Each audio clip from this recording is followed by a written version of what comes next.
Welcome to the Will and Aaron Show with William Kramer and my co-host Aaron Bontrager. Today we will recap high school football Week 1 and preview Week 2, react to the high school football AP poll, and discuss high school conference realignment. Aaron, why don't you start us off with Warsaw, Michigan City? Yeah, well, so one of the surprise big statement wins of the week. The Tigers dominated the top 3 team. It's a huge win to start the year. I mean, the offense put up 35 points. They forced the mercy rule by the end of the third quarter on Michigan City. And according to the Times Union newspaper, the Michigan City's only points came when the second unit was in the game. So the Tigers really balled out in Week 1. What an impressive win. They locked down the Wolves offense. My second... Well, I have to say, I don't know if anybody saw that coming. I mean, after all, what Michigan City did last year, and then you would expect Michigan City to be able to do some things, but you got to give credit to where credit due, and that's Warsaw and the coaching staff, the players, and what they were able to do in Week 1. Yeah, definitely. My next kind of a surprise game was the Fairfield-Goshen game. Maybe not the cleanest of games, but probably one of the more exciting finishes in Week 1 of our area teams. So Fairfield finally gets another win against their big brother, 22-20 in overtime. They stopped the Redhawks on a 2-point conversion. Pretty crazy way to end the game. Not to mention the Falcons were down 14-0 at half, so they came back. They were able to have 2 100-yard rushers and Carter Kitson and the Schmucker, their lead tailback. They also overcame 2 turnovers, so they grinded out a good win, overcame those turnovers. Both teams will probably learn from this game, and I think it probably meant more to Fairfield, obviously, with how the game ended. So, well, you know what? We were talking in the preview when we did Fairfield how expectations were higher because of what they're returning, the leadership of the team, how Coach Thacker has been building this thing up. And we were all wondering, like, could they win these bigger games, especially against, the 4A, the 5A, even a 6A in Southport. So, off to a good start. Yeah, definitely. Then my next surprise game, a little bit of a homer alert here. So I picked Northridge and Southman Adams. Maybe not surprising that Northridge won. I think what was surprising is how many points they put up. They put up 50 without their All-State QB from last year, who many probably knew before me, at least. Tag got transferred to Schoolcraft, Michigan, or he transferred to Schoolcraft, Michigan. We didn't catch that in our first podcast, but it didn't seem to faze the Raiders. I mean, they're still clicking on offense with their quarterback, Cade Harrington. Now, granted, he only threw the ball 6 times. He went 5 of 6, 116 yards, and 1 explosive touchdown play. But I think the key to the game, of course, was their linemen dominated both sides of the ball. They held Adams Love, impressive tailback, to only 37 yards rushing. I mean, that's nothing to really look over there. Northridge also got a huge effort from their running back, McLean Miller, who went for 190 yards on 11 carries, and 4 of those carries he took to the house. So he was going to the house early and often, camping out in the end zone. I think we both believe Adams will be better each week. A lot of good things going to happen to them. Northridge will see where they stack up against another NIC school in Elkhart in Week 2, which we'll have more on that later. So when I think of Northridge, I think people are wondering, can this Northridge team, was that a 1-year fluke season last year, how it ended? We've talked about that extensively here. I think they're off to a good start answering that question. And what a statement win, like you said, to come out and not just win, because people said, people were thinking you should be able to beat Adams. No offense to Adams, but they're getting better. But how they won, making that big statement win. So kudos to the Raiders. What a great start to their season. So, LaVille Lancers. Holy cow. 42-0 against the Bremen Lions. Aaron, when I saw that score on Hero website Friday night, early Saturday morning, I thought it was a typo at first. But their starting running back, DeWitt, had 237 yards rushing on 11 carries. He scored twice. It was 42-0 at halftime. That's how dominant the Lancers were. So I will apologize to LaVille because when I did the preview for them, I think I said this would be like a close game. No, actually, I thought it would be a little bit bigger of a win, but not. I didn't think 42-0. So well done, quarterback Lucas Plummer. He went 5 of 7, very efficient, 4 touchdowns. So only one of his passes was not for a score. I mean, how many quarterbacks would love to have that stat line there? Owen Smith caught 2 touchdown passes. So big win for LaVille over their arch nemesis Bremen Lions. Yeah, they must have slowed down Lance Moser. Kind of impressive. We talked a lot about Moser, and yeah, what a big win. Yeah, I mean, Moser was all NIC running back last year, and obviously he did not find the end zone, so that was a good job by the defense of LaVille. So Penn, the last few years, we've talked about this. They've been mediocre at best. We kind of knew that Valparaiso was not as going to be as strong as last year, but still, people thought that it would probably be a closer game, and Penn came out to play. 35-6 final score. Penn's offense scored the first 5 times they had the ball. Josiah Williams had a 98-yard rushing score that put the Kingsmen up 28-0. They had 220 yards rushing in 2 quarters. Penn was up 35-0 at halftime. It was a running clock in the second half. And what a night for a special evening where Coach Giesman, the man, myth, and legend himself, where his name was put up on the athletic center there at the end of the end zone. So a special night, an emotional night for many, many people. A lot of his former players came back. It was just a neat evening for the Penn Kingsmen. Riley, 18. Gary was 14. I'll be honest, this kind of surprised me. In fact, I picked Riley to lose this game, so I'm glad I was wrong. So Derek Lee kicks off his era as a new coach with a big win. Sophomore quarterback Austin White, the transfer from John Glenn, he was efficient enough through the air. Riley led this game 18-0 at halftime and hung on for the win. Let's move on and talk about local football Week 2 previews. Yeah, so I think I'd like to start with Northridge at Elkhart. So both teams came off dominating performances. I think big question is Northridge ready to hang with a team like Elkhart? I don't know. It's the first time meeting since they've consolidated into one school. Elkhart looked pretty balanced against Concord, airing it out, running the ball efficiently. So if Northridge can even pull an upset here, they'll need a great effort, of course, in all 3 phases of the game.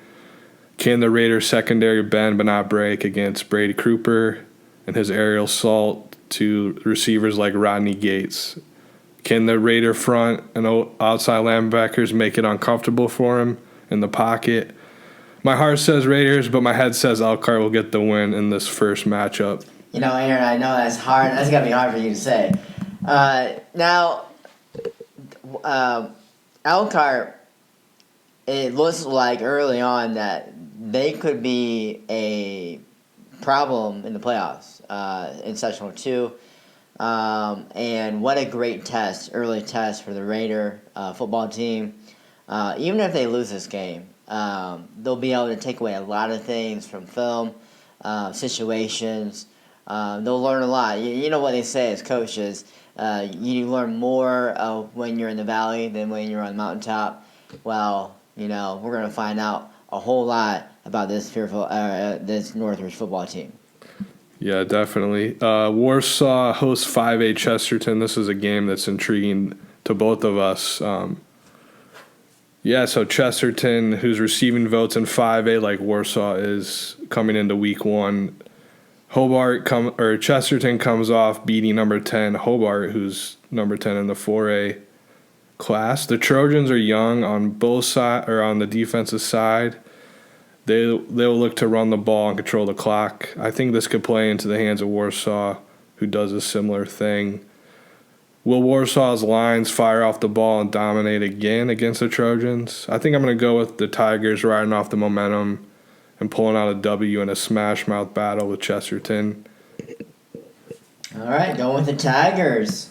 Yeah, I think that'll happen. Not quite sure, but got to go with the NLC team. Next, we have East Noble at Northwood. So East Noble is a talented but inexperienced team, especially on defense. They took care of the rebuilding Plymouth team in week 1. The Knights scored 37 points before the half. Little history about the Knights. They've had 10 straight winning seasons under Coach Amstutz. I think the Panthers will pull this out late, exploit their defense, and add a nice non-conference win against the Knights, who, like the Panthers, were receiving top 10 votes for Class 4A prior to week 1. So East Noble put up a lot of points, as you just mentioned. Northwood, 31 against Jimtown. Could this be a shootout? Yeah, I think it has a potential to be that with just the inexperience. Probably Northwood has maybe a little bit more on defense, but yeah, I think should be interesting to see if both teams air it out, put up over 30 points again. So a couple of games that again we're featuring here on the Will and Aaron Show. Big games. St. Joseph 1-0 at Mishawaka, also 1-0. The Indians are coming off a nice win against Lakeland. They face off against a NLC opponent, Mishawaka, that overpowered Mishawaka Marion last week. The Indians were balanced offensively, but Mishawaka is a huge step up from Lakeland, obviously. Will Alex Ortiz have enough time to go through his progressions, and can the running game be effective against Mishawaka? St. Joe's defense played well, giving up less than 100 yards of total offense last week. They know what's coming, though, and that is Mishawaka's daunting rushing attack. Can they stop that? That'll be a big question. St. Joe will need to be at their best if they want a chance to upset the Cavemen. I like Mishawaka to win. Next up, Jimtown 0-1 at Concord 0-1. This Elkhart County rivalry renews as both teams will be searching for their first win of the season. Jimtown last week played Northwood tough in the first half. 3 turnovers hurt the Jimmies though. The secondary will need to rebound quickly as they gave up more than 200 yards passing. Concord surrendered 11 sacks to Elkhart and rushed for only 29 yards. Granted, Elkhart had something to do with that. However, Concord's offensive line will need to regroup. Concord will look to air it out against Jimtown. Can Concord's defense limit Jimtown's running backs? Concord is more balanced on offense and should be favored to win this game. John Glenn 1-0 at Riley 1-0.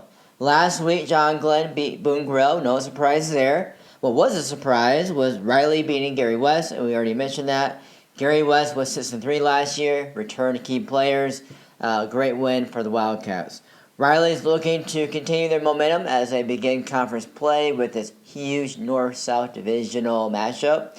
Riley's defense will be focused on John Glenn's quarterback, Aiden Johnson. The Falcons had 122 yards passing, and Johnson threw 2 touchdowns. John Glenn's defensive front did a good job limiting Boone Grove to -1 yard rushing, but their secondary gave up over 143 yards passing. There were 9 total turnovers in last week's game with Boone Grove. John Glenn had 3, so the Falcons will need to clean up the mistakes if they want to remain unbeaten. We're going to react to the Indiana High School football AP poll that came out last week. And let's look at 6A, which is obviously dominated by Indy schools. No surprise there. Carroll Fort Wayne is at number 10. The only team in Sectional 2, that is currently ranked. Warsaw's dominating performance against Class 5A, number 3, Michigan City, should win them more votes this week. Might even crack the top 10. Aaron, let me ask you, how far do you think Michigan City will fall? I can see them dropping a few spots as they're one of 3 top 10 teams in 5A to lose in week 1. Now, granted, their loss was a little bit bigger, but in fairness, it is to a 6A team in Warsaw. I would imagine voters won't be too harsh this early. So let's move on to Penn. Penn's win against 5A 4th-ranked Valparaiso should also help their cause and receive more votes. They probably won't move up into the top 10 because of where they started with only 6 votes. Elkhart received 14 votes in the previous poll. I expect the Lions to receive more votes this time around. Now, there's a considerable gap in 6A football from the top handful of teams and everyone else, with Penn's dominant win over Valpo. Aaron, I gotta believe that Penn and Cathedral game just got a little more exciting. Yeah, I'm wondering, can I get a ticket still for that game? I think you can. Class 5A, number 8, Mishawaka could move up as many as 2 spots, depending on how far Michigan City and Valparaiso fall. Concord received 42 votes last week. They will lose votes this week, but should still receive some votes in the next poll. Class 5A, number 1, Maryville looked every bit their ranking as they silently beat what most believe will be a state contender in the Andran 59ers. How good, Aaron, is Coach Ralph's 4A number 3 ranked New Palestine Dragons this year? I mean, they just beat Friday Class 6A number 4 Westfield 42-28. That is a big win.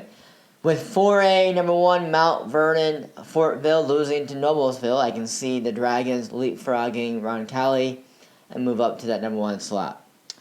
Let's look at the 4A poll, where New Prairie received 58 votes, Northridge 48 votes, and Northwood 38 votes. Will any of these teams move into the top 10 this week?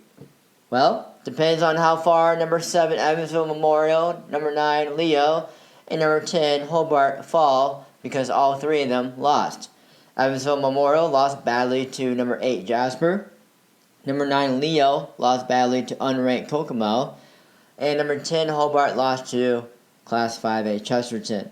I can see New Prairie moving up to number 9, Northridge number 10, and Northwood just being outside of the top 10.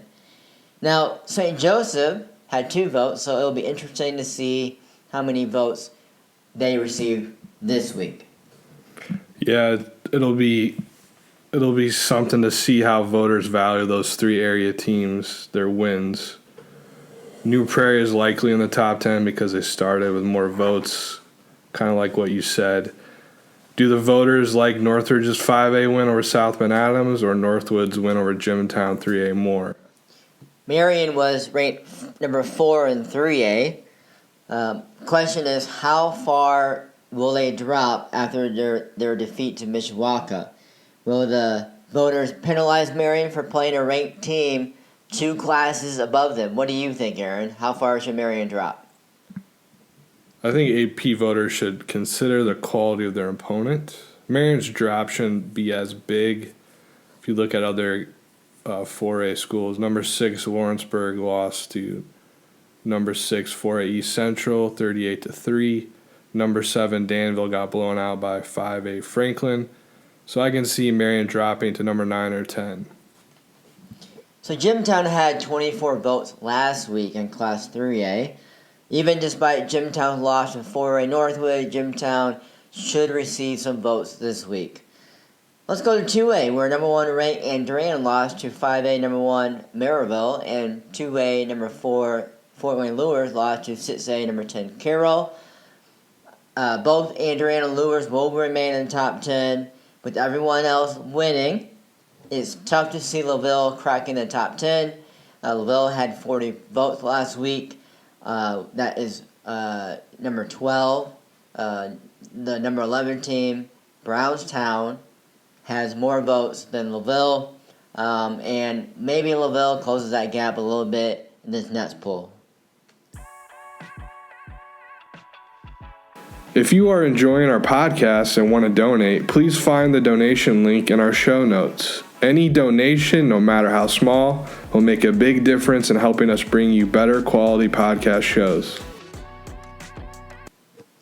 With everything going on with college football realignment, we thought we would do a segment where we reimagine what high school conference realignment looks like for schools in this area.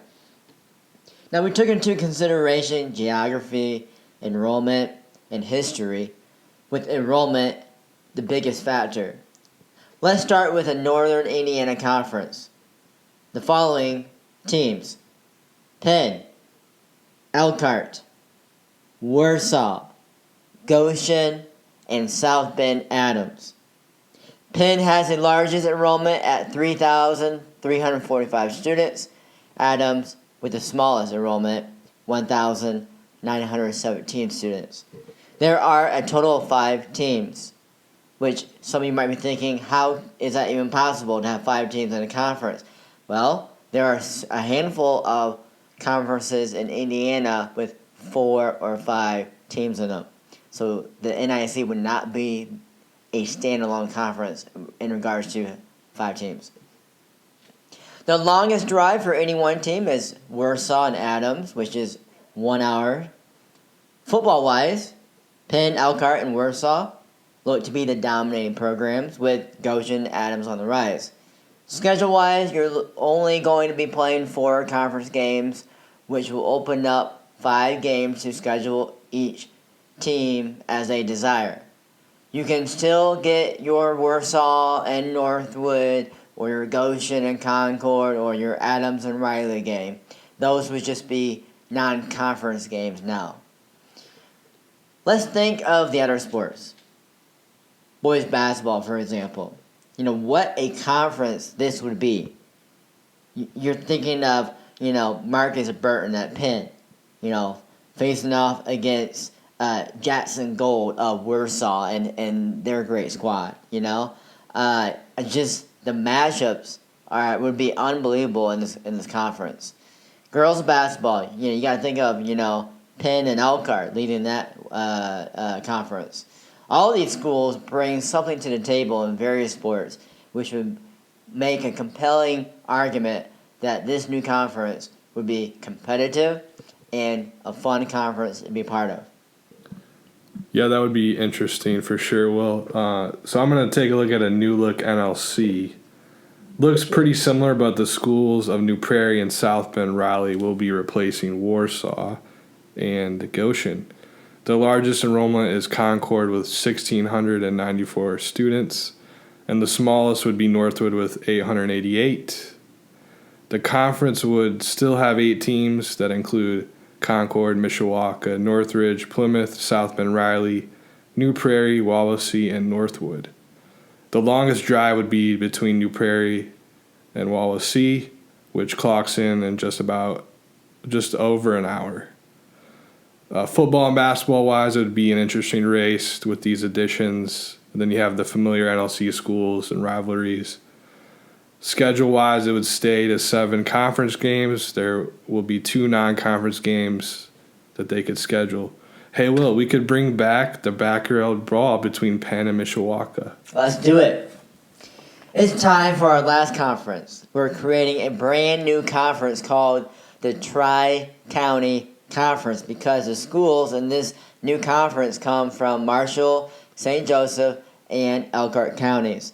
The schools are South Bend St. Joseph, South Bend Washington, South Bend Clay, Mishawaka Marion, John Glenn, Jimtown, Fairfield, and Bremen.